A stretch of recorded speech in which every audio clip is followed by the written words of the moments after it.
Tonight, a celebration of music and friendship on The Arlo Guthrie Show. Of all the major American holidays, Thanksgiving has the most eclectic set of traditions. Most people that celebrate eat the big meal, but beyond that, it's pure chaos. Some people watch the parade. Fewer watch the dog show. Some people watch football, or the one movie everyone's thinking of right now. Or maybe they'll tune into the Turkey Day Marathon. Some people even play sports. I don't get it either. And some people play them on Thanksgiving. For such a vaguely defined holiday though, perhaps the most fitting tradition of all is one that feels just as weird as the day itself. And as my family drove to visit relatives for Thanksgiving every year, that tradition would reveal itself on the radio. So, without further preamble, let's grab a table at Alice's restaurant.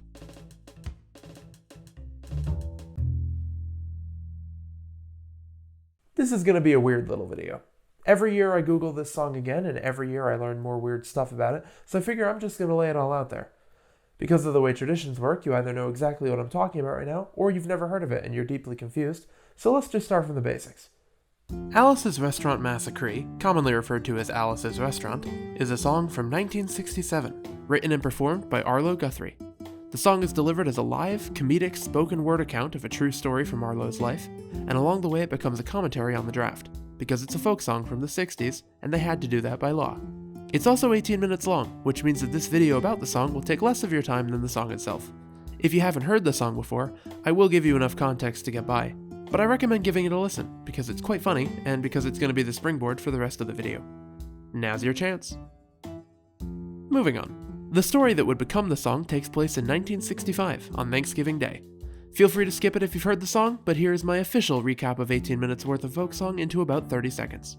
Having come up from New York City to visit his friends Alice and Ray Brock at their converted church home in Stockbridge, Massachusetts, and eating a Thanksgiving dinner that couldn't be beat, Arlo volunteers to help take their trash to the city dump, only to find it closed for the holiday, at which point he dumps it by the side of the road. The city's police chief, Officer Obi, arrests him for the crime, and ultimately he's forced to pay a $50 fine and pick up the garbage.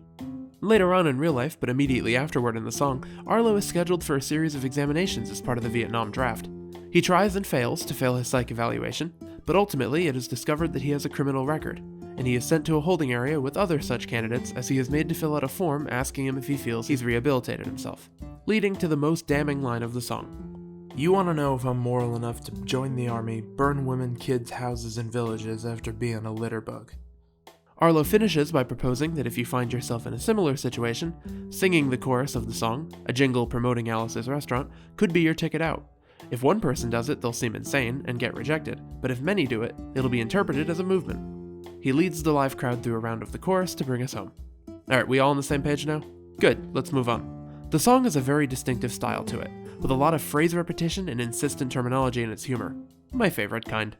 A notable example, one that the audience doesn't quite seem to fully parse, is that Obi's case hinges on, as Arlo describes in full every time they are mentioned, the 27 8x10 color glossy pictures with the circles and arrows on a paragraph on the back of each one explaining what each one was to be used as evidence against us.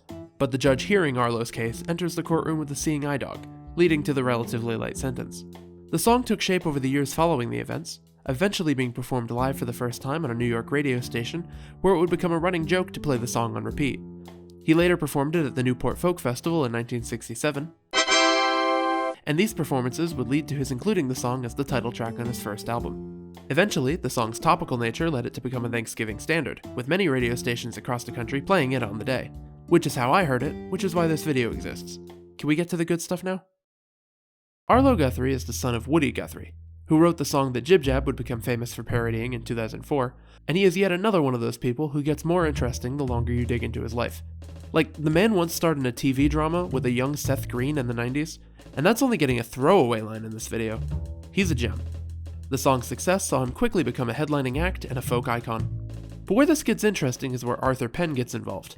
Yes, the director of Bonnie and Clyde, classic staple of introductory film history courses everywhere, heard Alice's Restaurant once and decided in that moment, I must adapt this 18-minute long folk song into a feature film. Turns out he lived in Stockbridge, Massachusetts, and so the film got made, using the real town as the primary shooting location, and with a cast featuring Arlo and many of his friends playing themselves. In fact, two of the most interesting cameos in the film are in the same spirit. Both Officer Obi and the blind judge appear as themselves in this movie, which seems like the absolute most surreal thing you could ever be asked to participate in. Hey, do you remember that hippie you arrested 4 years ago for littering? Yeah, I think so. Yeah, so it turns out he wrote a song about it and got famous for it, and now we're making a movie out of it. So can you arrest him again, but this time we'll film it? Yeah, sure, okay. This would be the second most interesting detail in Obie's life, beyond having been a model for Norman Rockwell, who also lived in Stockbridge and coincidentally had a studio space directly above Alice's restaurant. Small towns, man. The movie tells the same story told by the song, but, as all involved admit, it adds tons of fictional details around the edges in order to make runtime, including portraying Alice as having affairs with other men, a depiction she very much disliked, which undoubtedly made her cameo appearances throughout the film somewhat awkward. Actually, in general, the movie decides to go all in on the sexual dynamics, with 3 different women throwing themselves at Arlo, including a minor, who he turns down to the exasperated relief of the audience. The actual events of the song do not occur in the film for 40 full minutes, before which you have to sit through what might be the horniest holiday film of all time.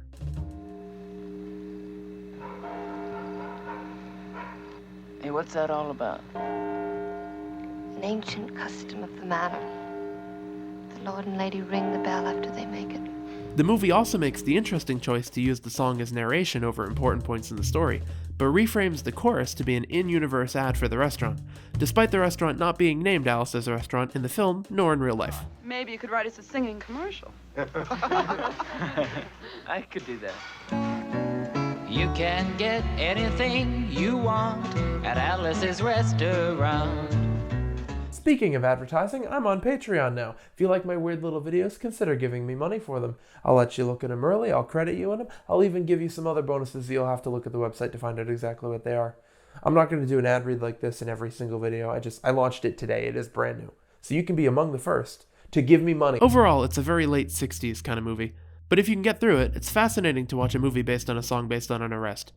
Many of the places featured in the film, like the little alleyway that the restaurant was around the back of, are represented faithfully, and the story is just as funny in movie form as it was in song form. But remember Alice, this is a song about Alice. Let's talk about Alice. The real Alice Brock is an interesting character study in herself. She moved into the church with then-husband Ray and quickly became team mom for the gangs of hippies around the area, the church serving as a gathering place where she would often cook for everyone. She opened her restaurant, The Back Room, in 1965, and despite having little professional experience, and not knowing how to make an omelet despite putting them on the menu, she received positive feedback. The restaurant would close before the song named for it even released, but she'd go on to open 2 more later on. Google Maps still shows me the sign for the restaurant that last occupied the space, but not being in the area I can't tell you if it's still open. Recent Norman Rockwell sightings are also unconfirmed. She's also an artist, and she's illustrated some books as well as owning a studio later on, and I would recommend checking out her website if you would like to buy some of her art. But most importantly to this video, she also published a cookbook, the Alice's Restaurant Cookbook, in 1969, and it is everything I hoped it would be. It is a cookbook based on a movie, based on a song, based on an arrest. It is my everything, and I'd like to show it to you. Alice's Restaurant Cookbook. Let's talk about it. I've never done an unscripted segment before. I don't really know what I'm doing. Let's look at the back cover. So the book is divided into 2 rough sections. We have Alice's Restaurant, which is more of like a food philosophy thing, and then we have the recipes at the second half. I have a really good time playing in the kitchen. The other night while I was making an omelet, a friend walked in and said, "Alice, what in the world are you laughing at?" "The egg," I said. This is just an entire section of carrot jokes.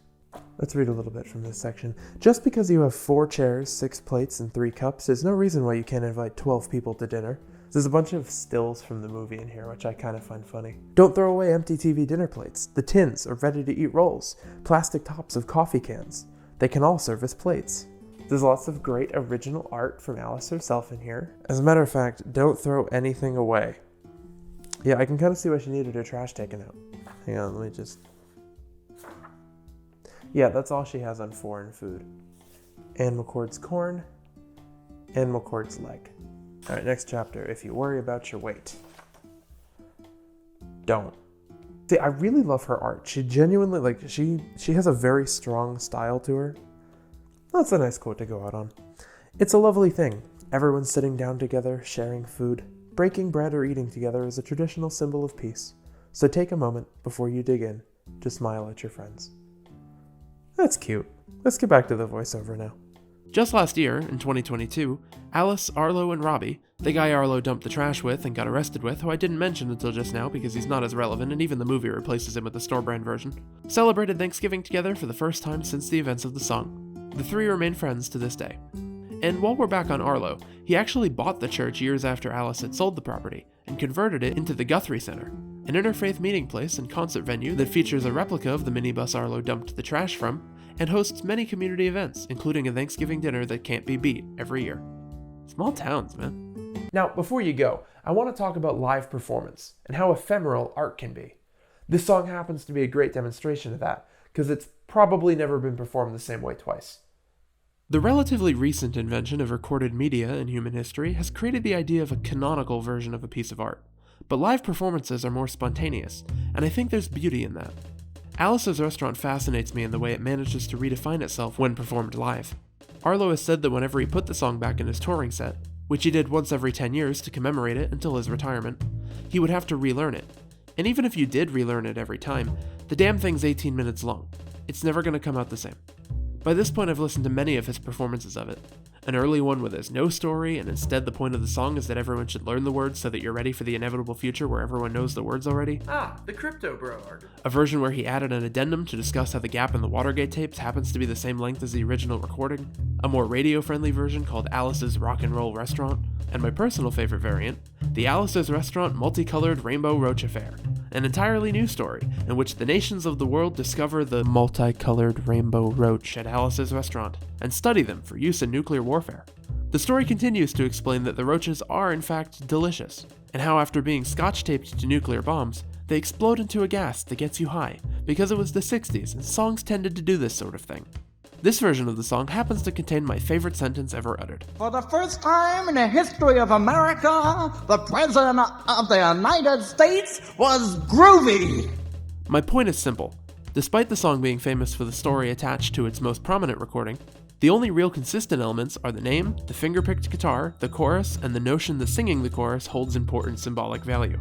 It is thus my opinion that any great story, when paired to these elements, can become the next great version of Alice's Restaurant.